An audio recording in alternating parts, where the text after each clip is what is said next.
प्रहरी निरीक्षक मीरा खड्काले नेतृत्व गरिरहेको इलाका प्रहरी कार्यालय चिसापानीले अहिले व्यापक रूपमा युद्ध स्तरमा काम गरिरहेको छ। इलाका प्रहरी कार्यालय चिसापानीमा प्रहरी प्रमुख रूपमा प्रहरी निरीक्षक मीरा खड्का आएसँगै उहाँको नेतृत्वले एक्सनमा काम गरिरहेको छ। आएको केही दिनमा खड्काले कमान्ड गरेको टोलीले 1,77,000 को जुवा खाल समातेको थियो। उनीहरूको अहिले मुद्दा चलिरहेको छ। त्यसपछि लागु पदार्थ कारोबारीलाई पक्राउ गरेको थियो। अवैध 340 किलो चिनी केही दिनमा उहाँ नेतृत्वको टिमले समाएको थियो। सोमबार भने ठूलो परिणाममा काठ समातेको छ। 24 गते विशेष सूचनाको आधारमा मोहनयाल गाउँपालिका वडा नम्बर 6 ठुलागढा स्थित राष्ट्रिय वनमा 29 वटा 32 क्युफिट सिरान गरी लुकाई राखेको सालका बेवारिसी अवस्थामा रहेका काठ बरामद गरेको हो।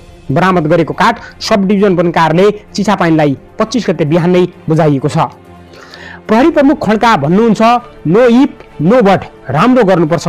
कानुनको अधीनमा रहेर जनताको जीवनको सुरक्षामा निरन्तर काम गर्छु। मेरो कार्यकालमा कुनै पनि कम्प्रोमाइज हुँदैन।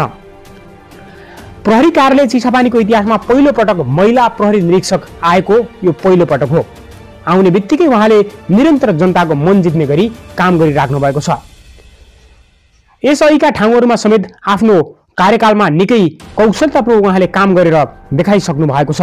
जनताको पक्षमा निरन्तर कानुनमा रहेर उहाँले जनताको पक्षमा काम गरिराख्नु भएको छ। आगामी दिनमा पनि निराश नहुने गरेर राम्रो गर्ने कोसिस गर्ने खड्काले बताउनु भएको छ।